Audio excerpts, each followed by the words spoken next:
अब students equilibrium को discuss करने के बाद, टाइप्स डिस्कस करने के बाद, हम देखेंगे कि हम किन तरीक़ों से इक्विलिब्रियम को रिकग्नाइज़ कर सकते हैं, यानी कि हमें कैसे पता चल सकता है कि रिएक्शन मिक्सचर इक्विलिब्रियम पे पहुंचा है या नहीं, और कितने प्रोडक्ट्स अक्यूमुलेट हो चुके हैं या नहीं। तो स्टूडेंट्स इसके दो डेफिनेट पैरामीटर्स हैं। एक तो आप फिजिकल मेथड के थ्रू कर सकते हैं, कोई भी फिजिकल आप प्रॉपर्टी ले लें, ऑप्टिकल प्रॉपर्टी ले लें, उससे आप डिस्कस कर सकते हैं, स्टडी कर सकते हैं कि आपका जो रिएक्शन है वो डायनामिक इक्विलिब्रियम की स्टेट में है या नहीं है, फॉरवर्ड मूव कर रहा है या नहीं कर रहा। इसी तरह स्टूडेंट्स आप केमिकली भी जज कर सकते हैं। केमिकली आप मुख्तलिफ तरीके ऐसे इस्तेमाल कर सकते हैं जिसमें आप ये देखें प्रैक्टिकली अपनी लैब्स के अंदर कि आपका जो रिएक्शन मिक्सचर है वो इक्विलिब्रियम की किस स्टेट पे प्रेजेंट है, अभी स्टार्ट में है या उसका एंडिंग फेज चल रहा है या डायनामिक इक्विलिब्रियम है। स्टूडेंट्स फिजिकल मेथड में जो हम मेथड प्रॉपर आप डिस्कस करने वाले हैं वो है स्पेक्ट्रोफोटोमेट्री।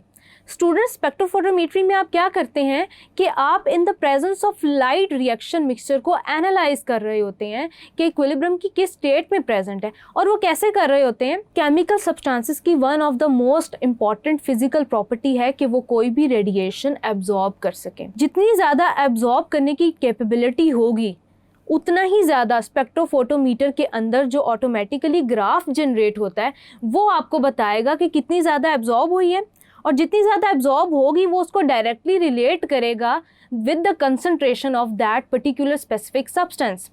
फॉर एग्जांपल स्टूडेंट्स मैं आपके सामने एक रिएक्शन लिख रही हूँ जिसमें N2O4 is in equilibrium with nitrogen dioxide.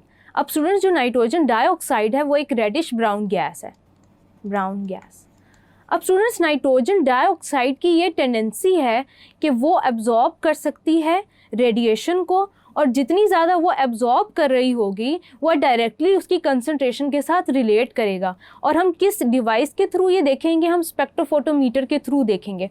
Students इसमें आप क्या करेंगे कि आप रिएक्शन मिक्सचर को लेंगे और उसको आप इंसर्ट करके देखेंगे स्पेक्ट्रोफोटोमीटर के अंदर। आप अपनी आगे लैब्स में इसको परफॉर्म कर रहे होंगे। एक आपके पास एक रेफरेंस में एक डायग्राम है जिसमें रेफरेंस मेजरमेंट दिखा रहे हैं, जिसमें वो एम्प्टी वेसल को पहले चेक कर रहे हैं कि वो कैसे एब्जॉर्बेंस दे रही है। देन आप उसको कंपेयर करने के लिए रिएक्शन मिक्सचर उसके अंदर इंसर्ट करते हैं और वो आपको एक ग्राफ प्लॉट करके दिखा रही होती है जिसमें आप ये एनालाइज कर सकते हैं कि एब्जॉर्बेंस कैसे रिलेट करी कंसंट्रेशंस के साथ। इसके लिए स्टूडेंट्स स्पेसिफिक लॉज भी हैं, फार्मूलाज भी हैं जो आपके कोर्स में रिलेटेड नहीं है, लेकिन ये आपके नॉलेज में होना चाहिए। स्टूडेंट्स हम सबसे पहले क्या करते हैं, वैल्यूज हम पर्टिकुलर कैसे निकाल रहे होते हैं, वो ऐसे कि हम इनिशियल कंसंट्रेशन देख लेते हैं।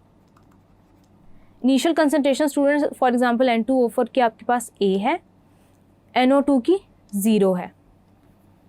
देन इक्विलिब्रियम कंसंट्रेशन आप देखते हैं इन मोल्स।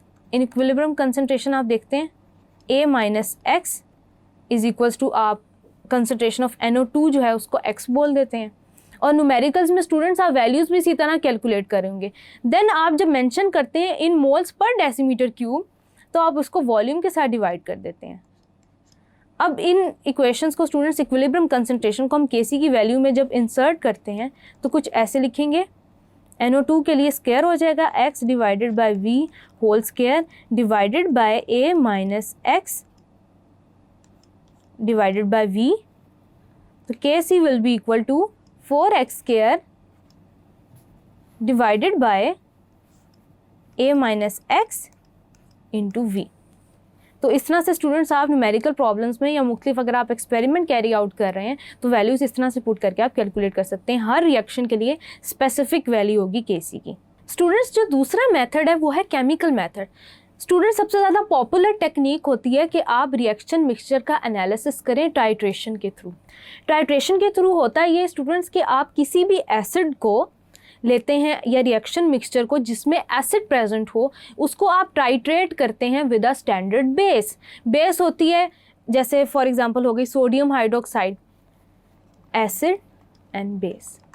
अब स्टूडेंट्स मैं स्पेसिफिकली एसिड और बेस की टर्म क्यों यूज़ कर रही हूँ, क्योंकि टाइट्रेशन का बेसिक प्रिंसिपल ही ये होता है कि आपने कंसंट्रेशन फाइंड आउट करनी है उस सब्सटेंस की जिसकी अननोन है, जिसकी आप फाइंड आउट करना चाह रहे हैं, विद दैट सोल्यूशन जिसकी आपके कंसंट्रेशन नोन है, उसे हम स्टैंडर्ड सोल्यूशन कहते हैं, चाहे वो एसिड हो चाहे वो बेस हो। हम क्या करते हैं, रिएक्शन मिक्सचर जो हम ले रहे हैं उसमें एसिड प्रेजेंट होगा या बेस प्रेजेंट होगी, रिएक्शन मिक्सचर में जो भी सब्सटेंस प्रेजेंट है उससे ऑपोजिट स्टैंडर्ड सोल्यूशन हम लेते हैं और हम देखते हैं किस पॉइंट पे एसिड और बेस एक दूसरे को न्यूट्रलाइज कर रहे हैं, और जितनी क्वांटिटी एसिड या बेस की एक दूसरे को न्यूट्रलाइज करने में यूज़ होती है, एक दूसरे को न्यूट्रलाइज करने में यूटिलाइज हो रही होती है, उसको हम डायरेक्टली रिलेट कर लेते हैं उसकी कंसंट्रेशन से, उसके थ्रू हम फाइंड आउट करते हैं कंसंट्रेशन ऑफ अननोन।